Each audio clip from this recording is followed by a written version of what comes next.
हुआ नहीं, जन्मा भी और मरा भी।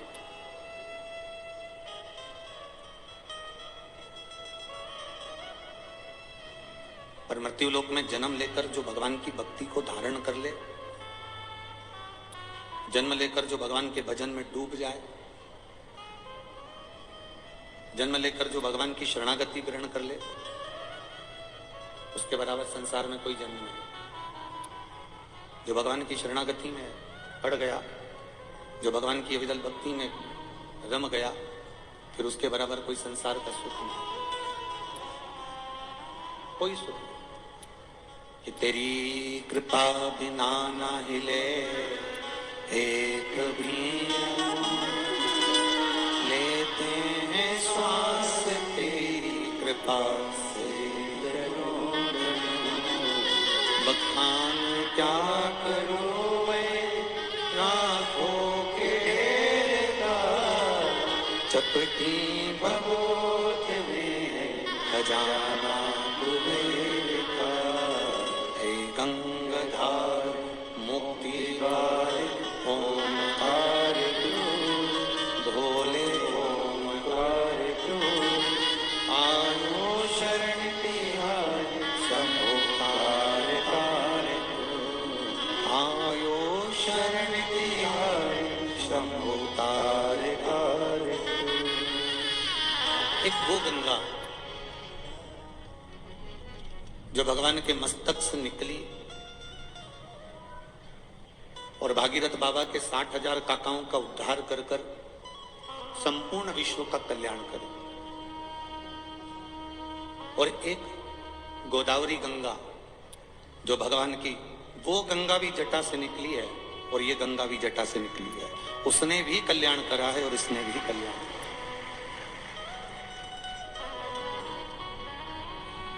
गंगा ने तो कल्याण किया, पर नासिक वालों ने क्या किया?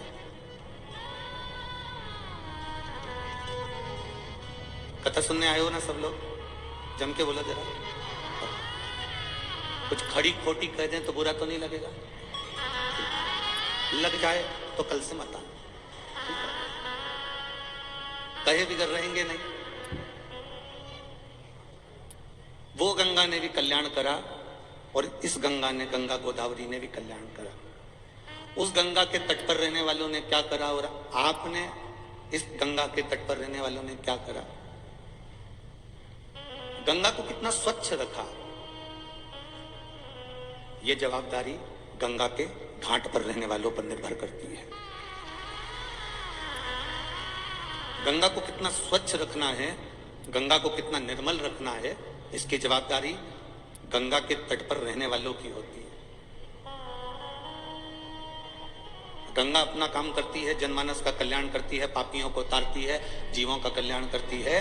उसमें एक फर्ज आपका और हमारा भी है कि हम गंगा के घाट पर जब जाएं, हम गंगा जी का स्नान करने जाएं, हम गोदावरी मैया का पूजन करने जाएं, हम गंगा गोदावरी का दर्शन करने के लिए जाएं, तो उसके घाट पर अगर कोई गंदगी पड़ी है, कोई पॉलीथीन पड़ी है, कोई बेकार कपड़ा पड़ा है, कोई सामान पड़ा है, तो उसको उठाकर डस्टबिन में ले जाकर डाल दें, गंगा के अंदर उसको जाने ना दें। ये जवाबदारी हमारी। गंगा जी का काम है तारना, मनुष्य का काम है कि गंगा के घाटों को स्वच्छ रखना, निर्मल रखना।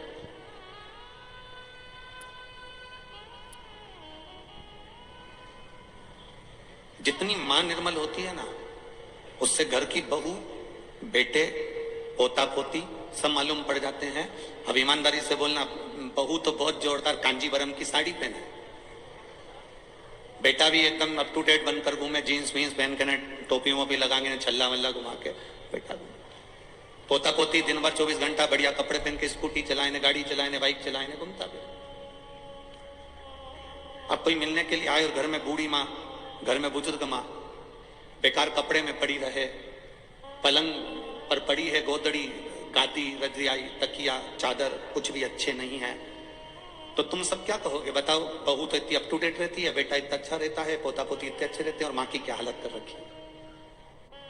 ये हमारा फर्ज है।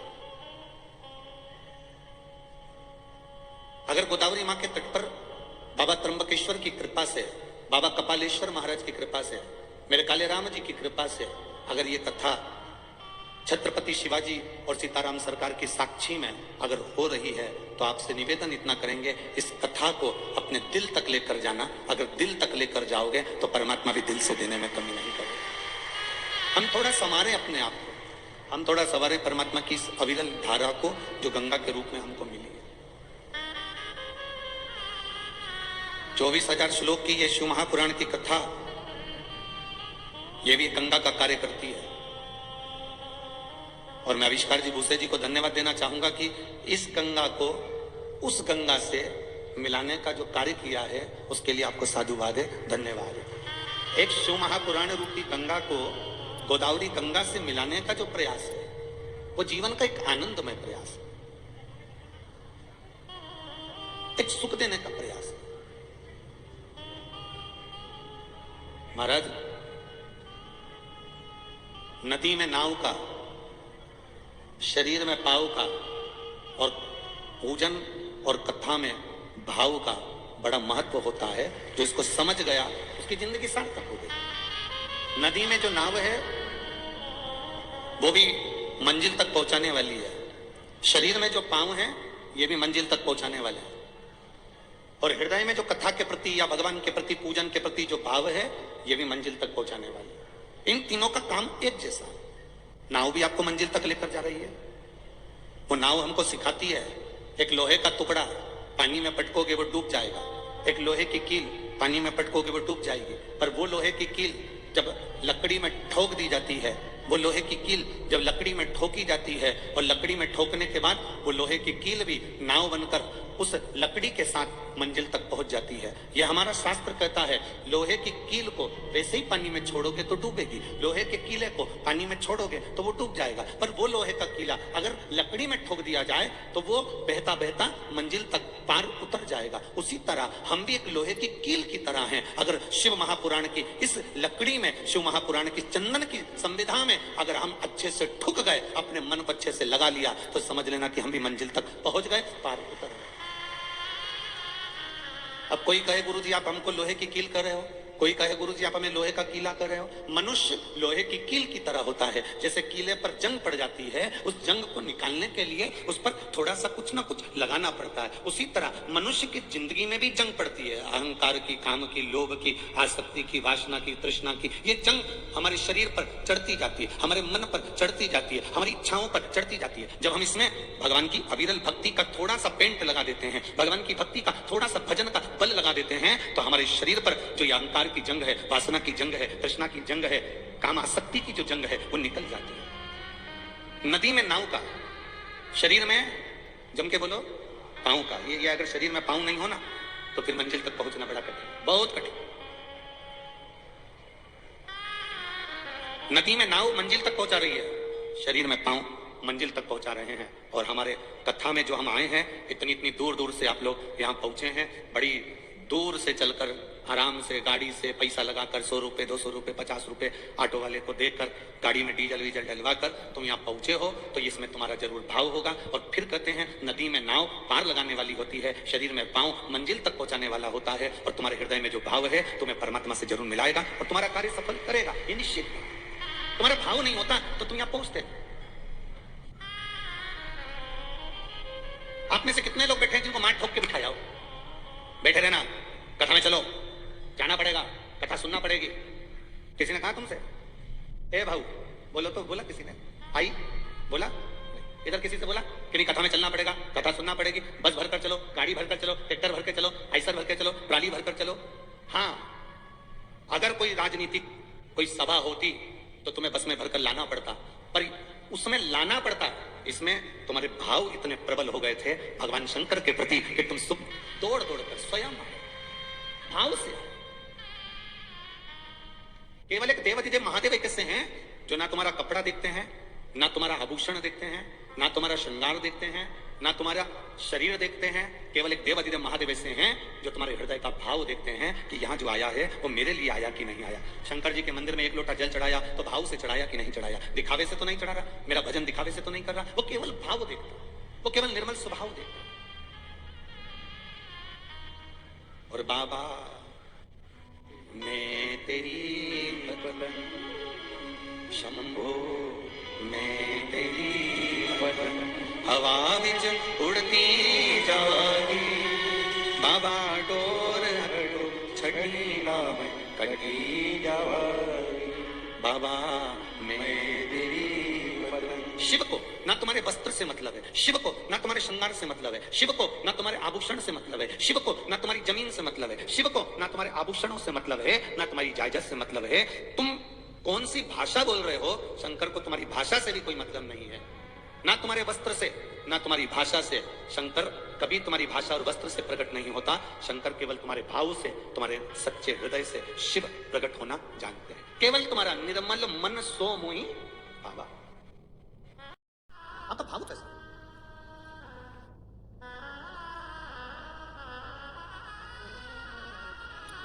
जब हम आज दोपहर में सुबह के टाइम यहां पर पहुंचे,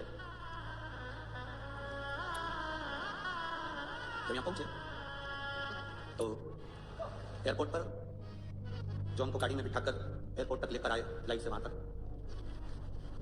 उनका नाम हमें स्मरण में नहीं आ रहा। उनकी भी जमीन है कहीं बाजू में लगी, हमारे आसपास नहीं कथा हो रही है। उन्होंने हमसे प्रश्न किया, नाम का स्मरण तो हमको नहीं आ रहा क्योंकि इतना ध्यान नहीं है, पर उन्होंने बहुत अच्छा प्रश्न किया। उन्होंने गाड़ी कर ली धीमे, धीरे धीरे चलाते चलाते पूछे, गुरुजी पहला तो नासिक में आपका स्वागत है, दूसरा हमारा ये प्रश्न है कि भगवान का भजन कैसे करें? अब हमने कहा सामने इधर से घुमा कर तुम एयरपोर्ट पे ले जाकर खड़ा कर दो, प्रवचन थोड़ा लंबा है। अब हम बोलेंगे कि भजन कैसे करें? उसका प्रश्न था भगवान का भजन कैसे करें। फिर भी हमने कहा एक बार कबीरा का एक संवाद अपनी जिंदगी में जरूर उतारना। दो बहन चक्की पर बैठकर गेहूं पीस रही, आटा बना रही। एक पीसती जाए, उसमें से गेहूं का दाना उठा के मुंह में डालती जाए। नासिक की भी कई चीजों की आदत है, ऐसा नहीं, दाना लिया मुंह में डाला। दूसरी भी पीसती जाए, मुंह में दाना नहीं डाला, फिर उसमें लिया मुंह में डाल लिया, फिर पीसती जाए। दूसरी बहन ने देखा आधे घंटा हो गया, 1 घंटा हो गया, ये गेहूं का दाना उठाती मुंह में डाल लेती है, फिर दाना उठाती फिर मुंह में डाल लेती है। ये भी अच्छी बात है? बहन ने बहन से कहा तेरे में बुद्धि नहीं, अकल नहीं, मूर्ख है तू, बिल्कुल चतुराई नहीं तेरे में। क्या कर रही है ये? दाना उठाया मुंह में डाल लिया, फिर दाना उठाया मुंह में डाल लिया। और मुझे देख, एक दाना मुंह में डाला, चक्की चलाती जा रही, चलाती जा रही, चलाती जा रही, और वो दाना डालती जा रही, चलाती जा रही, डालती जा रही, चलाती जा रही। दाना खत्म हो गया, आटे की बोरी दोनों ने उठाई, लेके जा रही थी। रास्ते में बहुत सारा कीचड़ था, पानी पड़ा था, खड्डा था, कीचड़ में दोनों का पांव फिसला, आटे की बोरी का आटा पूरा कीचड़ में डूब गया। सबसे ज्यादा दुख किसको हुआ? बोलो तो ही जीजिए, बोलो जरा, नासिक की जीजिए, और जितने नासिक के जीजा उन बैठे अच्छे से बोलो। सबसे ज्यादा दुख किसको हुआ? जिसने एक दाना भी मुंह में नहीं डाला था, बेचारी लगी रही लगी रही लगी रही, और उसको दुख नहीं हुआ, उसको लगा कि गिर गया तो कोई बात नहीं, अपन तो निपटा लिया, अपने को क्या टेंशन। हमने उससे कहा कबीरदास जी का ये चरित्र अपनी जिंदगी में उतारना। एक वो होता है जो दिन भर 24 घंटे लगा रहता है और कभी भगवान का भजन नहीं कर पाता, और एक वो होती है काम करती जा रही है, दाना चकती जा रही है, काम करती जा रही है और शिव महापुराण सुनती जा रही है। बाद में आटा कीचड़ में चले जाता है, किसी काम का नहीं रहता। जो तुम्हारा समय चल रहा है, जो तुम्हारी सत्ता चल रही है, जो तुम्हारा विभव चल रहा है, जो तुम्हें कुर्सी मिली, जो तुम्हें पद मिला, जो तुम्हें प्रतिष्ठा मिली, आप कहीं के आमदार बन जाएं, खासदार बन जाएं, अध्यक्ष बन जाएं, उपाध्यक्ष बन जाएं, कहीं कोई पद प्रतिष्ठा कुर्सी पद या आपके पास में विभव धन कुछ आ जाए तो उसका प्रयोग करना प्रारंभ करो। अपने चलते समय में, अपनी चलते हुए कर्म में, अपनी चलती हुई दुकान में, अपने चलते हुए क्रम में से थोड़ा थोड़ा भगवान का भजन मुख में डालना प्रारंभ करो और काम करते चलो। एक कथा हमने पहले कही, जब तक तुम्हारी नौकरी अच्छी चल रही है तब तक पत्नी के जेवर बनाओ। इस कथा को सुनकर पत्नी बड़ी खुश हुई। गुरुजी एक हमारे पक्ष के मिले जिन्होंने जेवर बनाने का बोला। तुम्हारी नौकरी अच्छी चले जब तक पत्नी के जेवर बना दो, प्रॉपर्टी खरीद लो, मकान बना लो, जमीन बना लो। दुकान अच्छी चले, पत्नी के जेवर बनाओ, बच्चों का काम करो, पढ़ाई कराओ, विद्याध्ययन कराओ, प्लाट बनाओ, मकान बनाओ, सब कुछ करो। दुकान चले, नौकरी चले, सर्विस चले, उस चलती हुई नौकरी में, उस चलते हुए व्यापार में तुम करोगे ना तो तुम्हारा धीरे धीरे धीरे धीरे मकान भी बन जाएगा, जेवर भी बन जाएगा, काम भी हो जाएगा। मालूम पड़े जिंदगी का क्या ठिकाना। जब एकदम व्यापार दुकान सत्ता कुछ हटती है तो तुम कुछ नहीं कर पाओगे। इसलिए ये शरीर जब तक चले तब तक भगवान का भजन करते चलो, नाम स्मरण करते चलो।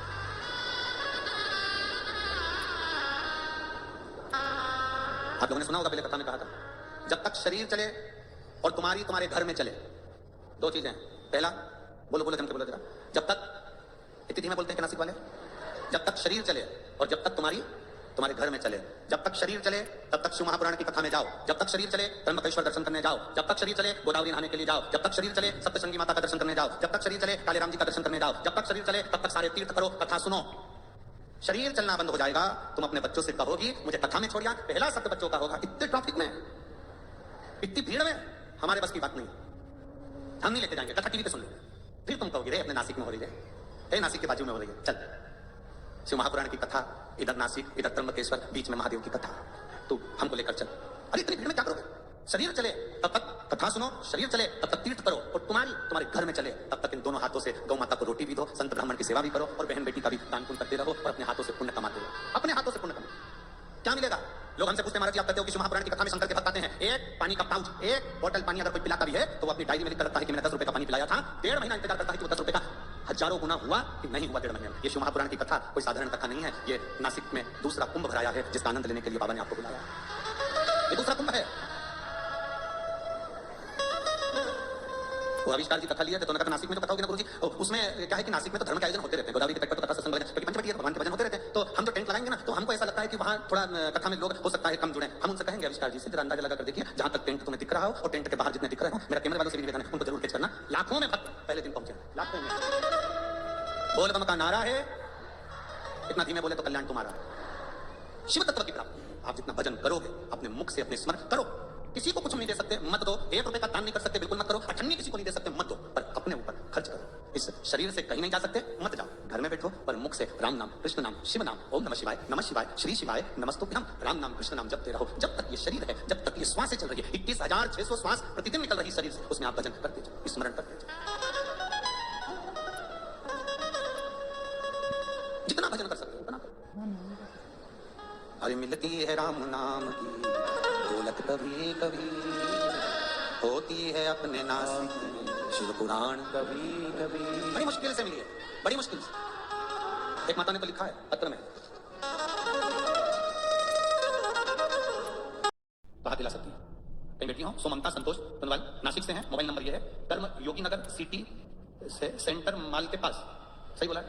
हाँ ठीक है, आप समझ गए ना, बस ठीक है ना? सो ममता संतोष कहीं बैठी हैं, दिख गई? बच्चे को लाएंगे, देखो कैमरे से कैच करके देखो जरा, बच्चों को लाएंगे क्या? सो ममता संतोष तनवाल नासिक से हैं, मोबाइल नंबर ये है, कर्म योगी नगर सिटी सेंटर माल के पास। गुरुजी क्या वर्णन करूं मैं? 2019 में मेरा बड़ा बेटा जो 19 साल का था, भगवान को प्यारा हो गया, मर गया। मेरी एक बड़ी बेटी तो है जो उससे बड़ी है, पर मेरा बेटा 19 साल का लड़का चले गया, बहुत अच्छा था गुरुदेव, वो चला गया, बहुत दुखी रहती। करूं तो करूं क्या? एक ही लड़का था जो चला गया, मन नहीं लगता था। मेरी ननद ने कहा, जो आपकी शंकर की कथा से पहले से जुड़ी हुई, उसने कहा भाभी शिव महापुराण की कथा सुना करो, सीवर वाला हमारा टीवी पर आता है, टीवी के सामने जमीन पर आसन लगाओ, कथा सुनो। उस समय गुरुजी आपने कथा में कहा था, जो मांगोगे वो मिलता है, कहीं पर भी बैठकर कथा सुनो, चाहे पंडाल हो, टीवी हो, मोबाइल हो, बस दिल से। जब श्री शिवाय नमस्तुभ्यम बोला जाता है, तब आंख स्मरण कर बंद कर उससे प्रार्थना करी जाती है। गुरुदेव मैंने टीवी के सामने बैठकर बाबा से प्रार्थना करना प्रारंभ करी, मेरा बेटा चले गया, मुझे वो बेटा चाहिए। मेरी ननद ने कहा, भाभी आप 50 साल की हो गई हो, कहां से बेटा होगा, कहां से बच्चा होगा, क्यों सीवर वाले महाराज की परीक्षा लेती हो? और कहती हो कि वही महाराज तो कहता है कि जो मांगोगे वो मिलेगा। भले मैं 50 साल की हो गई तो क्या हुआ, पर मुझे मेरा बेटा चाहिए। अगर महादेव में बल है, शिव महापुराण में बल है, तो मुझे संतान जरूर देगा। मेरे बाबा का मैं क्या गुणगान करूं गुरुदेव? बाबा की कृपा से मेरी गोदी में, मेरे गर्भ से 50 साल की मेरी उम्र है। 2021 को 11 मार्च को मेरा बेटा बाबा ने दे दिया। बेटी हो कहा दिला सकती है, बच्चा है साथ में लिया, बच्चा है साथ में तो लिया। 11 मार्च 2021 को बाबा की कृपा से मेरी उम्र भले 50 साल की है गुरुदेव, पर मेरे बाबा ने, आपका व्यासपीठ से कहा गया एक भी वचन खाली नहीं जाता गुरुदेव, बाबा सुनता है और देता। एक लाइन आपने लिखी है, अरे लुटा दिया कर दिया शिव कथा, शिव कथा का स्मरण हमारी चित्तवृत्ति में बाबा सुनता है। तेरे दरबार की बाबा निराली शान, तेरे दरबार की बाबा निराली शान, तुझे देते नहीं देता पर झोली भरी देती है, तुझे देते नहीं देता पर झोली भरी देती है। वो देता। हम ईर्ष्या से दूर रहें, नफरत से दूर रहें। 5 दिन की शिव पुराण जो नासिक में मिली है, जो जिस कामना से दिल लगाकर इस कार्तिक महीने में सुन ले बाबा, शिव क्या है, क्या देता है, क्या करता है, हमको भी नहीं मालूम पड़ता। वो तो आप लोगों के थोड़े बहुत पत्र पढ़ लेते हैं, थोड़े पत्र यहाँ रहते हैं, नहीं स्मरण में आता उसके बाद क्या है, क्या देता है, क्या करता है, उसका स्मरण आपको मालूम है। शिव कथा कर रहे, गणेश जी ने कहा ये नहीं हो सकता, मत करो, इसे तो नहीं है, क्यों ईर्ष्या रखते, इसलिए काय के लिए जमते बोलो, जमते जरा। देवता जब देते हैं तो पल्ला आड़ कर देते हैं, और महादेव जब देते हैं तो छप्पर आड़ के देते हैं। उसकी देने की रीति है, उसकी देने की रीत है। ईर्ष्या रखने वाले कितनी भी ईर्ष्या करें, कपट करने वाले कितना भी कपट करें, पांव खींचने वाले कितना भी पांव खींचें, अपशब्द कहने वाले कितना भी अपशब्द कहें, ताने देने वाले कितना भी ताना दें, गाली देने वाले कितना भी गाली दें, आड़ा टेढ़ा कहने वाले कितना भी आड़ा टेढ़ा कहें, और जब मेरा महादेव स्वयं त्र्यंबकेश्वर बनकर कृपा करता है तो दुनिया देखती रहेगा। तो कहे जो बोलने वाला बोले, आड़ा टेढ़ा करने वाला आड़ा टेढ़ा करे, अपशब्द कहने वाला अपशब्द कहे, गाली देने वाला गाली दे, पर जब मेरा बाबा कृपा करता है तो सहज नहीं करता। 2021 में 11 मार्च के दिन बाबा ने जुड़वा बच्चे दिए थे इनको, एक बेटा एक बेटी। जोरदार ताली बजाइए।